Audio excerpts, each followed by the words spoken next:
भारी अफ़सोस की बात है कि बीएसपी ने जो है ना, उसने जो है ये जिसकी जितनी संख्या भारी उसकी उतनी भागीदारी को सिर्फ सत्ता में भागीदारी तक ये करके रख दिया, कन्फाइन करके रख दिया। और सिर्फ नहीं, उसी को देखा देखी जो है तमाम पॉलिटिकल पार्टियां, आज भाजपा वही कर रही है। भाजपा जो है विभिन्न जातियों के जो है छोटी-छोटी जातियां हैं, उनको लोगों को रिप्रेजेंटेशन दे रही है। हमने भागीदारी दे दिया। यही होता रहा है कि कांसी राम जो है ये बिहार जाति जनगणना की रिपोर्ट के आने के बाद से नए सिरे से जी उठे हैं। बिल्कुल कांसी राम जो है, मुर्दा कांसी राम बहुत पावरफुल बनकर के हमारे बीच में आ रहा है। बिहार की जाति जनगणना के आने के बाद से जो जिसकी जितनी संख्या भारी उसकी उतनी भागीदारी जुबान पे छा गया है। एक भूचाल से आ गया है। तमाम लोग अपने अपने तरीके से जो इस नारे को जो है बुलंद कर रहे हैं। सबसे बड़ी बात है सर कि इसी नारे से इम्प्रेस्ड होकर के जो है हाल के दिनों में राहुल गांधी ने जो एक नारा नया दिया है, जितनी आबादी उतना हक। इस नारे ने तो भारत में जलजला मचा दिया है सर। हिंदुत्व की राजनीति का जो महल है बिल्कुल हिल चुका है। कांसीराम इस समाज की साइक को समझते हुए एक बड़ा काम करते हैं। इनमें जो है रूलर बनने का एस्पिरेशन पैदा करते हैं, शासक बनने का एस्पिरेशन पैदा करते हैं।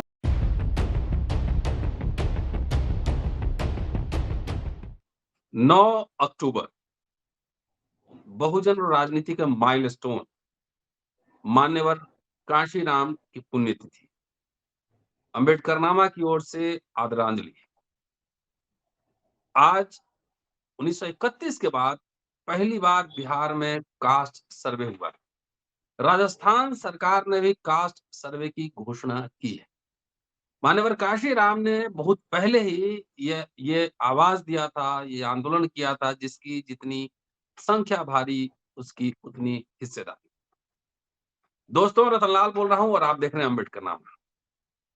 मान्यवर कांशीराम के राजनीतिक मूल्यों का क्या महत्व है आज की तारीख में, और जिस पार्टी को उन्होंने बनाया था वो पार्टी उस मूल्यों को कहां तक कैरी फॉरवर्ड कर रही है, आज के परिप्रेक्ष्य में कैसे समझें उनके कंट्रीब्यूशन को, ये समझना है। ये एपिसोड उन्हीं को समर्पित है। हमारे साथ इस एपिसोड में मल्टी डायमेंशनल ऑथर एच.एल. दुसाल साहब मौजूद हैं। लगातार लिखते रहते हैं, बोलते रहते हैं और डाइवर्सिटी मैन ऑफ इंडिया के नाम से जाने जाते हैं। इन्होंने कांशीराम जी के मॉडस ऑपरेंडी, काम करने के तरीके, उनके आंदोलन, तमाम कुछ देखा है।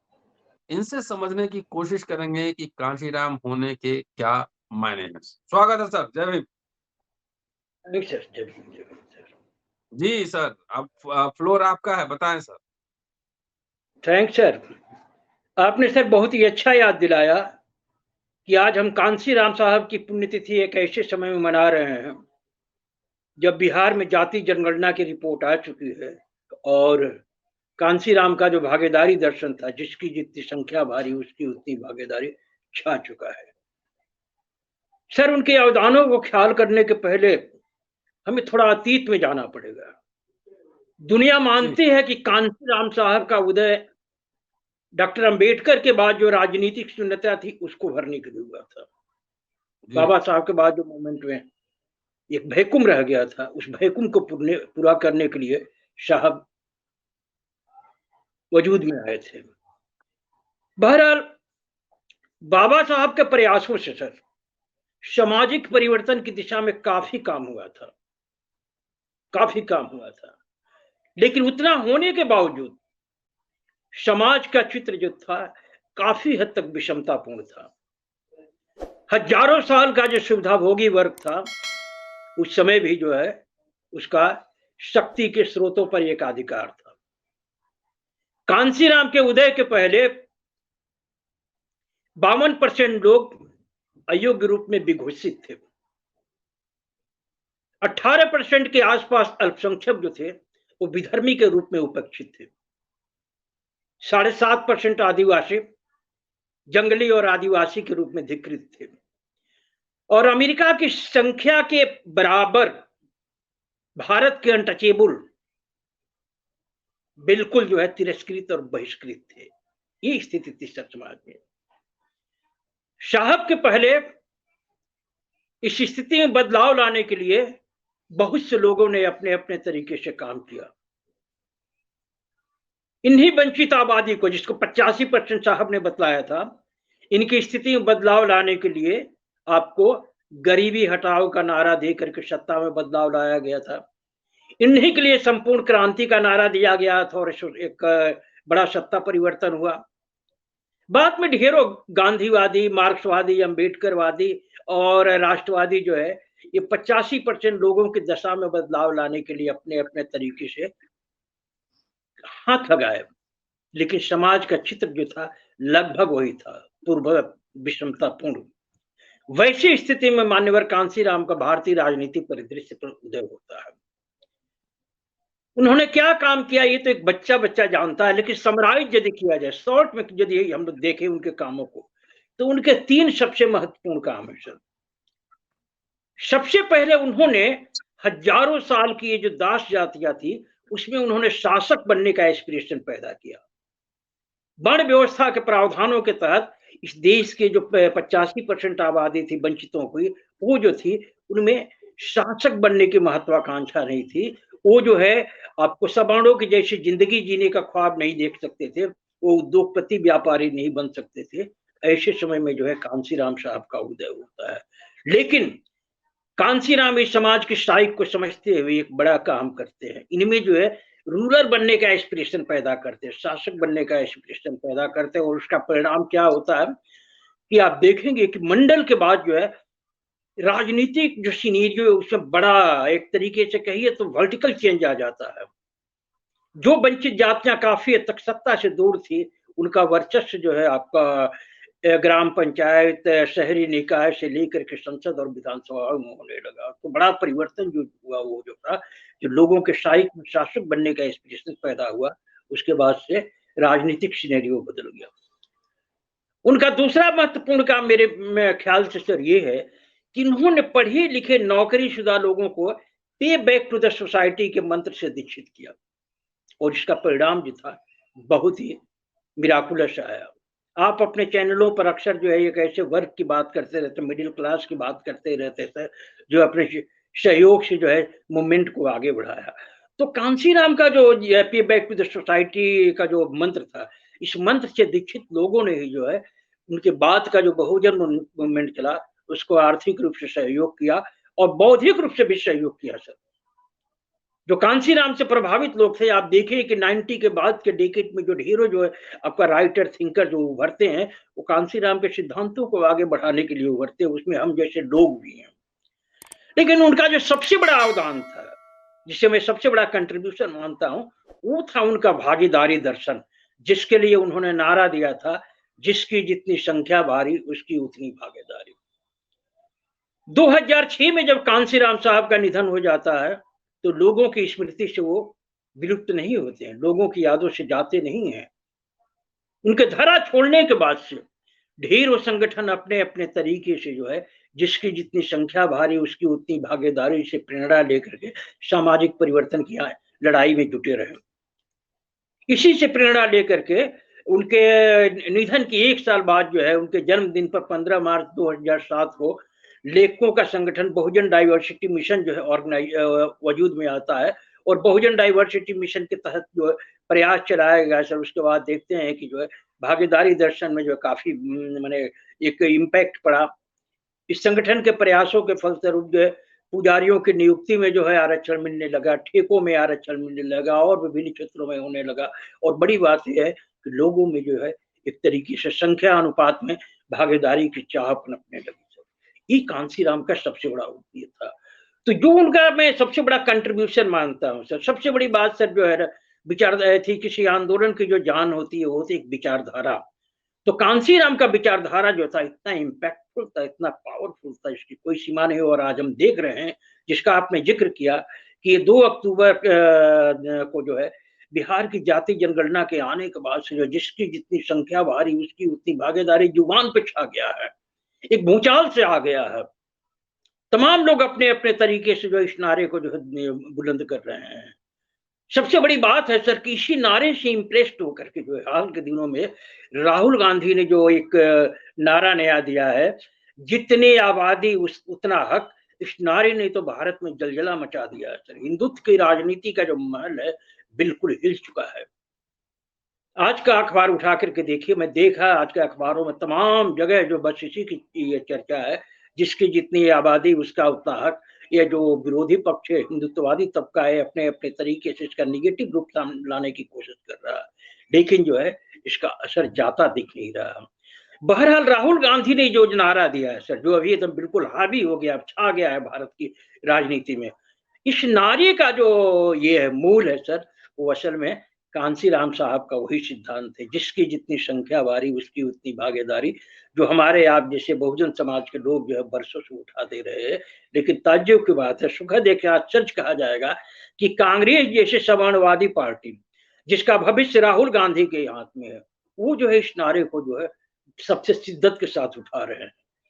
जिसकी शुरुआत आपका जो फरवरी महीने में रायपुर में जो कांग्रेस का 50वीं अधिवेशन हुआ था, उसमें उन्होंने ये बात कही, और कांग्रेस की तरफ से जो है जिसकी जितनी संख्या भारी के सिद्धांत को जो है अमल में लाने का एक आश्वासन दिया गया था।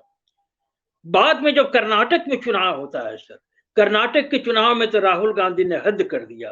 उन्होंने कोलार जो है कर्नाटक में जो कोलार में जो भाषण दिया, वो भाषण तो अपने आप में मील का पत्थर बन गया। उसमें उन्होंने खुल करके कहा, जिसकी जितनी आबादी उसकी उतनी हिस्सेदारी, और उन्होंने समझाया कि जिसकी जितनी हिस्सेदारी आबादी उतनी उसकी हिस्सेदारी का आशय है कि मान लिया जाए कि एससी एसटी ओबीसी की आबादी 70% है, तो ये जो 70% आबादी का संख्या है, ये हर जगह रिफ्लेक्ट होना चाहिए, हर क्षेत्र में रिफ्लेक्ट होना चाहिए। और उनके इस नारे के फलस्वरूप एक तो जो है वहां कर्नाटक में सोशल जस्टिस का एजेंडा दिया गया, भागीदारी का एजेंडा दिया गया, और सबसे बड़ी के बात जो है राहुल गांधी ने जो नारा दिया, इस नारे का इम्पैक्ट ये होता है कि भाजपा जैसे जो दुनिया की वर्तमान में सबसे ताकतवर पार्टी है, उसकी एक हिस्टोरिकल हार होती है। कर्नाटक में भाजपा की हार के बाद से राहुल गांधी का हौसला बढ़ जाता है, और उसके बाद से जो है गाहे बगाहे वो लगातार जो है इस बात को उठाते रहे कि जिसकी जितनी आबादी उसकी उतनी हिस्सेदारी। खास तौर से जो है पिछले दिनों सर जो है ये आपका सितंबर के लास्ट वीक में जो महिला आरक्षण विधेयक नारी शक्ति वंदन के नाम से जो ये प्रकाश में आया, उसके बाद से तो राहुल गांधी ने इसको और उठा दिया, और वो खुल के कहने लगे इसी क्रम में कि पिछड़ों की आबादी को लेकर के उन्होंने सवाल उठाया, और ये किया जो आज पूरी दुनिया में चर्चा का विषय बन गया है कि अगर इस देश को चलाने वाले 90 सचिव हैं, तो उसमें 3 लोग क्यों ओबीसी के।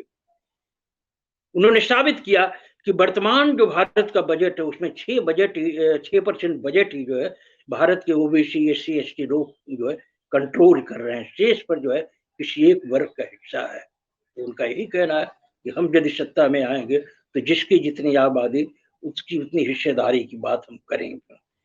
तो जो राहुल गांधी लंबे समय से एक तरीके से वही साहब का जो नारा दोहरा रहे थे अपने शब्दों में, जिसकी जितनी आबादी उसकी उतनी हिस्सेदारी, उन्होंने अचानक जो है बिहार की जाति जनगणना का आने के बाद से जो है स्टैंड बदल दिया, और प्रण किया वो उन्होंने जिसकी जितनी आबादी उसका जितनी आबादी उतना हक, 2 लाइन में जो है उन्होंने एक नारा दिया। और इस नारे का तो जो इसमें जो पावर है इसका तो कोई जवाब ही नहीं है।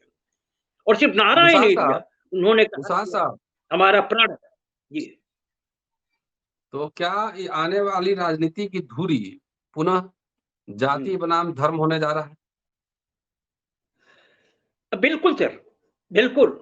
ये जो जब ये देखिए, और एक तो राहुल गांधी और तमाम लोग जो नारा दे रहे हैं, यदि आप सोशल मीडिया पे देखें, कल ही जो है वो राष्ट्रीय सहारा का एक साप्ताहिक विशेषांक आता है हस्तक्षेप, वो मैंने पढ़ा, उसमें देखा कि सभी लोग जो है ये मान के चल रहे हैं कि ये भी जो वातावरण है उसमें जो 2024 का चुनाव इसी मुद्दे पर बनने जा रहा है, जिस चुनाव का नारा बनने जा रहा है संभवतः ये क्या नाम है, जिसकी जितनी संख्या भारी उसकी उतनी भागीदारी, अर्थात जो है जाति विराम जो है हिंदुत्व के खिलाफ ये चीज होने जा रहा है।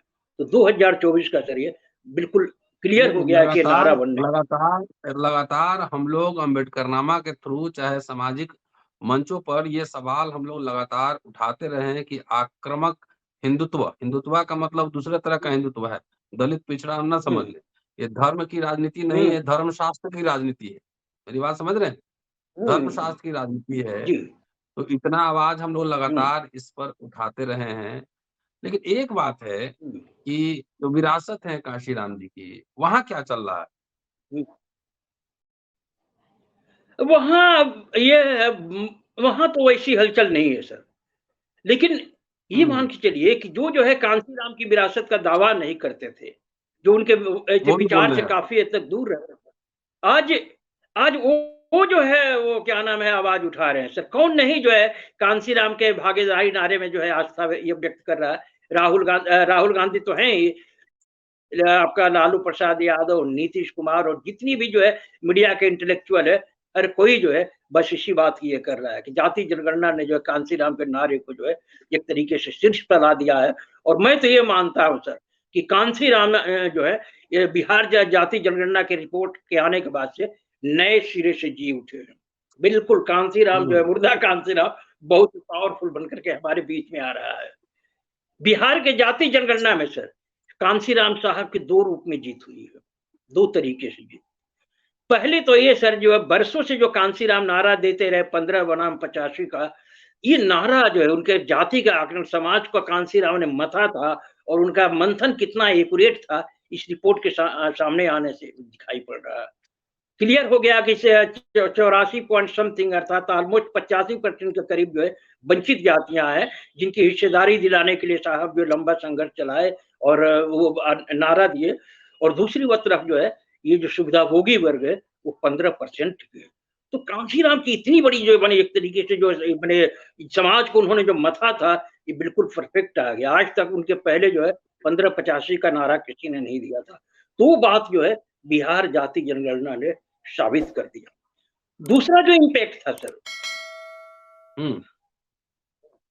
बोलिए दूसरा जो बात था कि साहब ने जो नारा दिया था जिसकी जितनी संख्या भारी उसकी उतनी भागीदारी, तो उसका मतलब ये था जैसे हमने शुरू में कहा सर कि हजारों साल के वर्ण व्यवस्था के तहत जो वंचित जातियों का शासक साहिक है, जो मनोविज्ञान है, उनमें जो एस्पिरेशन ही खत्म हो गया था। चाहत, वो शासक बनने की बात नहीं सोच सकते थे, वो इस देश का जो सुविधाभोगी वर्ग है उसके जैसा हाई फाई लाइफ जीने की बात नहीं कर सकते थे। उसी तरीके से जो है संपदा संसाधनों में वो हिस्सेदारी की बात नहीं कर सकते थे। तो कांसीराम ने अपने प्रयासों से जो पहले तो शासक बनाने का इंस्पिरेशन पैदा किया, उसके बाद से पे बैक टू द सोसाइटी के माध्यम से बहुजन ब्रेन उन्होंने दिया। 90 के डेकेड में जो बड़े बड़े लेखक पैदा हुए थे, सुरेश के विश्वास, नवल वियोगी और ढेरों लोगों का जो है उसके बाद से जो दलित साहित्य का आप चरित्र देखते हैं। अभी मैं आज एक मीटिंग में था, उसका कंक्लूजन यही तमाम लोगों ने माना, वो डॉक्टर बीपी सिंह अशोक ने कहा कि आज हमारा जो बहुजन आंदोलन है वैचारिक आंदोलन है, जो किताबों से उभर करके आया। और किताबों से उभर के आया है, माने जो दलित साहित्य की बात लोग कहते हैं, मैंने कई बार लिखा है सर, आज और दावे के साथ कह सकता हूँ कि दलित साहित्य का जो नेचर उभरा है उसमें तो बाबा साहब का कंट्रीब्यूशन है ही, लेकिन कांसीराम ने जो है इस साहित्य को, इस विचार को काफी इम्पैक्ट प्रभावित किया। और उसी का नतीजा होता है कि उनके पे back to the society month के पीछे जो है ढेरों लेखक उभर करके सामने आते हैं। तो बिहार ने दूसरा जो काम किया सर कि जो वंचित जातियां हैं उनमें जो हिस्सेदारी का, भागीदारी का एक एक्सप्रेशन को जो है बिल्कुल वर्टिकल विकास दे दिया है। अचानक जो है बिल्कुल जो है फर्श पे जो है अर्श पर पहुंच गया है, क्या जो कांसीराम चाहते थे। साहब ये हम लोग इंटेलेक्चुअल लोग कह रहे हैं कि बहुत उभार हो गया, ये हो गया, वो हो गया। 2 तारीख को जाति सर्वे रिपोर्ट जो है पब्लिश हुआ है और उसके हिसाब से 15% पॉपुलेशन है अपर कास्ट का वहाँ टोटल, जिसमें मुस्लिम अपर कास्ट भी। अगर उसका आधा अगर मान लिया कि जो क्रीमी लेयर के ऊपर है, ईडब्ल्यूएस में तो आधा ही पॉपुलेशन होगा, या मान लीजिए कि 10% होगा, 15 में से 10% होगा। 3 तारीख को सीधे ईडब्ल्यूएस का जो है ना 10% जुडिशरी में रिजर्वेशन लागू कर दिया जाता है। पिछड़ा लोग और दलित लोग कहीं नजर आया कि डिमांड करता हो कि हमारे हिसाब से सड़क पे कोई उतरा हो, कोई एस्पिरेशन हो, कोई मांग हो, कोई डिमांड हो, कहीं कुछ नजर आया कि खाली टिकट चाहिए? ना ये तो नहीं है सर। लेकिन जो फिजा बनी है, नहीं, जो सवाल स्पेसिफिक पूछ रहा हूं मैं, सवर्णों ने कोई कमीशन नहीं बैठा, कोई डिमांड नहीं हुई, सीधा रिजर्वेशन लागू होगा। यहाँ जो है इतना हलवा हल्ला हम लोग कर रहे हैं, लेकिन कोई समाज में कोई ताप दिख रहा है उस तरह का? ना, नहीं दिख रहा है सर। लेकिन जो है सर जो ये हुआ ताप नहीं दिख रहा है, यही ताप जो है ज्वालामुखी बन करके फूटने वाला है। मैं एक चैनल देख रहा था सर 2-3 दिन पहले, उसमें ज्यादातर जो है सवर्ण लोग ही थे। तो जिस तरीके से भागीदारी का एस्पिरेशन जो है पैदा हुआ है, ये एस्पिरेशन आम जनता तो नहीं ये कर सकती सर। आप हमारे जैसे लोग और पॉलिटिकल लोग ये जिस तरीके से उभार रहे हैं, मैं उस चैनल में देखा सर, बड़े विद्वान जो है बुजुर्ग, मैं उसमें जो वही है तो सवाल सबल पूछ रहा विद्वान हूँ थे, कि नीतीश विवेकवान कुमार थे, जी ने उन्होंने बिहार में सामाजिक न्याय की सरकार है और 3 अक्टूबर को 10% रिजर्वेशन जुडिशियरी में ईडब्ल्यूएस का हो गया बगैर किसी आंकड़े के कुछ भी, मतलब 10% से कम आबादी को 10% रिजर्वेशन और 63% आबादी को 27% रिजर्वेशन। तो ये कहाँ रिफ्लेक्ट हो रहा है? रिफ्लेक्ट होगा सर, होगा। जो ये समझदार चलिए लोग है ना, इसका इम्पैक्ट। हाँ एक सवाल और लेता हूँ, एक सवाल और। जी दलित और पिछड़ा समाज में सत्ता में हिस्सेदारी की भूख मुझे नहीं दिखती है। सत्ता मतलब संसाधन में वो जितने लोग हैं ना उनको खाली अपने जात का एमएलए एमपी और मिनिस्टर दिखना मांगता है सब कि हमारे जात का हो जाए, उसी में खुश है। उसको जमीन नहीं चाहिए, उसको जो शेयर मार्केट में होल्डिंग नहीं चाहिए, यूनिवर्सिटी नहीं चाहिए, बिजनेस में भागीदारी नहीं चाहिए। उसका कारण मैं बता रहा हूँ ना, बीजेपी सवन वाली पार्टी है लेकिन सारे अपने मिनिस्टर ओबीसी ज्यादा रखती है, ओबीसी प्रधानमंत्री है और मंडल से निकले हुए बहुत सारे नेता जो है रामविलास पासवान, शरद यादव, जॉर्ज फर्नांडिस, तमाम ऐसे लोग सीधे कमंडल में घुस गए। तो अगर ये जातीय जनगणना की जो आप बात कर रहे हैं तो इसका इस्तेमाल तो आरएसएस बीजेपी भी कर सकती है ना, अति पिछड़ा को ज्यादा टिकट दे देगी। तो समाज को हिस्सेदारी चाहिए, संसाधनों में खाली टिकट चाहिए। ना, ये तो है सर। ये साहब कांसी राम का ये भागीदारी दर्शन था सर, इसका तो पेटेंट बसपा के पास था ना, बीएसपी का जो है एक तरीके से पेटेंट राइट किनारे पर। लेकिन भारी अफसोस की बात है कि बीएसपी ने जो है ना, उसने जो है ये जिसकी जितनी संख्या भारी उसकी उतनी भागीदारी को सिर्फ सत्ता में भागीदारी तक ये करके रख दिया, कन्फाइन करके रख दिया। और सिर्फ नहीं, उसी को देखा देखी जो है तमाम पॉलिटिकल पार्टियां, आज भाजपा वही कर रही है। भाजपा जो है विभिन्न जातियों के जो है छोटी छोटी जातियां उनको लोगों को रिप्रेजेंटेशन दे रही है, हमने भागीदारी दे दिया, यही होता रहा है। लेकिन जैसे हम लोग इस बात की चिंता करते रहे सर कि बहुजन आंदोलनों में जो है आर्थिक मुद्दा बिल्कुल नेग्लेक्टेड रहा। तो ये जो भागीदारी का चीज है सर, ये सिर्फ जो सत्ता में भागीदारी तक कन्फाइंड रहने वाला नहीं है। आज जो है तमाम लोग जो है वो ये क्या नाम है, नौकरियों से आगे बढ़कर के, सत्ता से आगे बढ़कर तमाम चीजों में भागीदारी की बात जो है करने लगे हैं सर। बहरहाल सर, मैं ये बतलाऊं कि ये चुनाव का जो है मुद्दा बनता दिख रहा है। ऐसा लग रहा है कि जो है इंडिया जो है 2024 में जिसकी जितनी संख्या भारी उसकी उतनी भागीदारी के नारे के साथ जाएगी। और ये यदि नारे के साथ जाती है सर ना, ये नारा जो है एकदम बिल्कुल वाक ओवर दे देगा, इंडिया को वाक ओवर दे देगा सर। कारण कि आप इतिहास का देखें सर, आजाद भारत में जितने भी चुनावी नारे इजाद किए गए, ढेरों नारे आए, उन नारों में किसी में भी जो है इसके जैसा इम्पैक्ट नहीं है। इंदिरा गांधी ने जो है आप जानते हैं कि वो दिया था गरीबी हटाओ का नारा दिया था, जयप्रकाश ने संपूर्ण क्रांति का नारा दिया, लाल बहादुर शास्त्री ने जिसकी जितनी संख्या भारी उस अरे क्या नाम है जय जवान जय किसान का नारा दिया। उसके बाद जो है मंडल के दिनों में जो है सर, मंडल उत्तरकाल में नारा होता है कि मंदिर वही रामलला हम मंदिर वही बनाएंगे, बाभन जो ठाकुर बनिया छोड़ सब डीएस4 भूडा बार साफ करो, इसे तरह तरह के नारे आए सर। तो आप हिसाब कीजिए सर कि आज मंडल के बाद, हाँ तो मंडल के बाद जितने भी नारे आए सर, उन नारों से यदि आप कंपेयर करें तो इसमें इफेक्ट है ही नहीं। जिसकी जितनी संख्या भारी का सबसे बड़ा जो चीज है सर, ये डेमोक्रेटिक हिस्ट्री का मोस्ट इफेक्टिव नारा है। इसमें एक प्रकृति न्याय है। हम बतलाते हैं तो कहते रहते हैं कि जो सारी दुनिया में गैर बराबरी की स्थिति पैदा हुई है सर, वो इसलिए पैदा हुई है कि जिनके हाथ में सत्ता की बागडोर रही, उन्होंने जो है जो शक्ति के स्रोत है सभी तबकों के मध्य बांटने का कोशिश नहीं किया।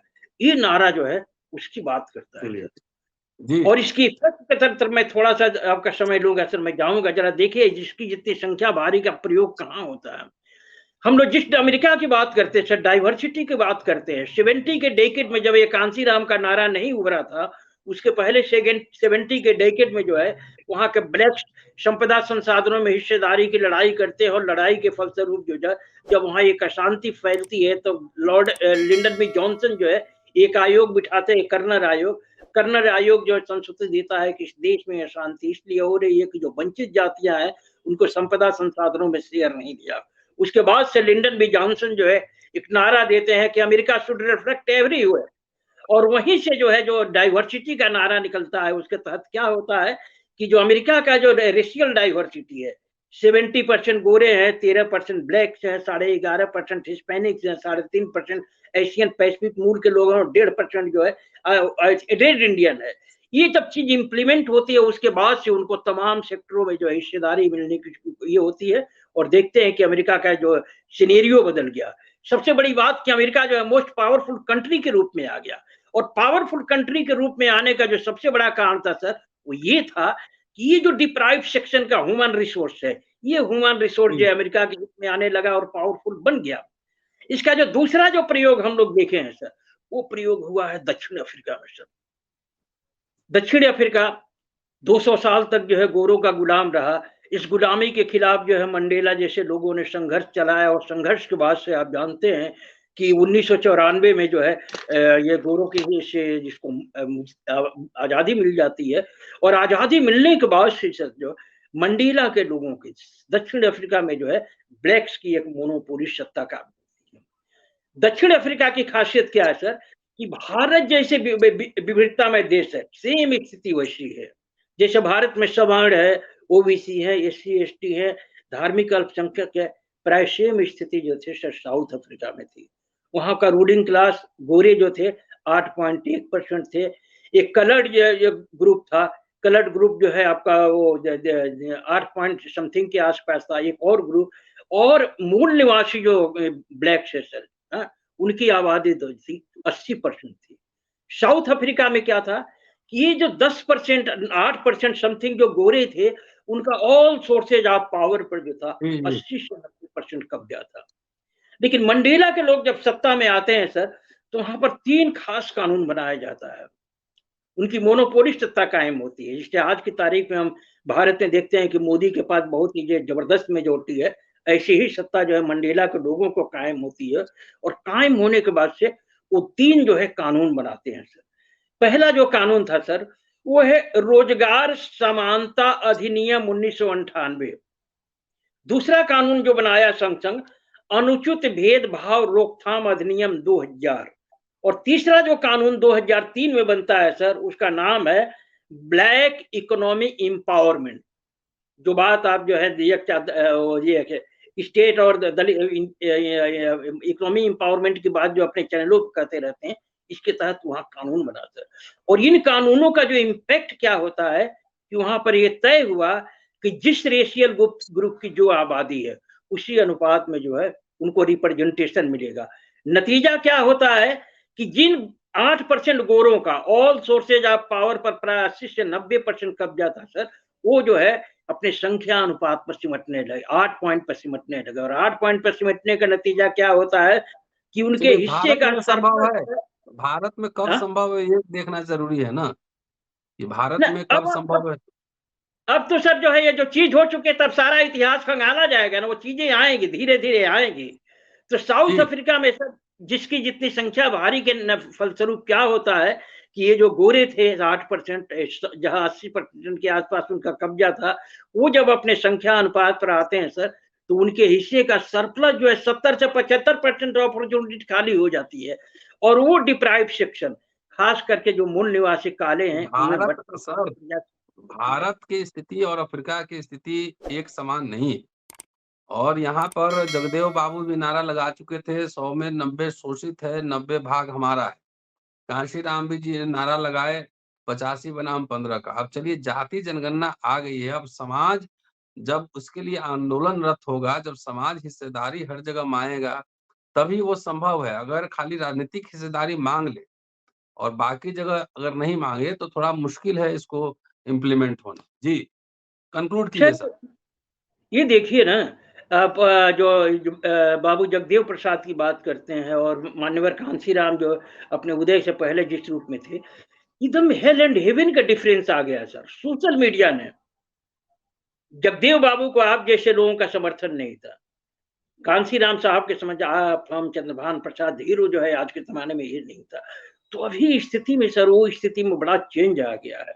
आज की उस जमाने में जो है एक तरफा जो सुविधाभोगी वर्ग के जो ओपिनियन मेकर थे वो अपना काम किया करते थे, लेकिन आज पैरेलल जो है आपके समाज में लाखों की तादाद में लोग आ गए हैं और आप गौर नहीं करते हैं।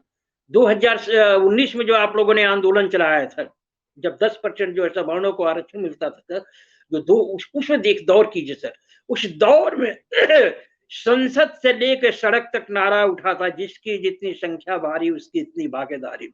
अनुप्रिया पटेल ने उठाया था, तेजस्वी यादव ने उठाया था, धर्मेंद्र यादव ने उठाया था, और आप लोग सड़कों को उठाते रहे हैं। मैं गौर कर रहा हूं सर कि पिछले 2 दशकों से जब जब जो है अवसरों के बंटवारे में जो है असमानता दिखाई पड़ी है, नारा गूंजा है। अब जबकि एक सॉलिड आधार मिल गया, सारी चीजें बिल्कुल क्लियर हो गई सर, तो इस नारे को जो है बिल्कुल बुलंदी पर पहुंचने से कोई नहीं रोक सकता है। और अब जो है समाज का एस्पिरेशन जो है सिर्फ सत्ता में भागीदारी तक नहीं है कि आप एक समाज के लोगों के एमएलए बना दिए, भागीदारी मिल गई। अब लोगों में एस्पिरेशन हो चुका है सर कि हमें जो है सिर्फ सत्ता में भागीदारी नहीं चाहिए, हमको मीडिया में चाहिए, सप्लाई में चाहिए, डीलरशिप में चाहिए, ये सभी क्षेत्रों में चाहिए। दुसाद साहब आपका बहुत बहुत शुक्रिया। और मीडिया में चाहिए, हर जगह चाहिए, उसके लिए पूरा जनरेशन को एक्सपर्ट बनाना पड़ेगा। अगर हाई कोर्ट में जज बनना है तो उसके लिए बेहतर लॉ की पढ़ाई करनी होगी। सुप्रीम कोर्ट में जज बनना है तो उसके लिए बेहतर लॉ की पढ़ाई करनी होगी। हिस्टोरियन बनना है तो 20-20 साल रिसर्च करने में लगता है।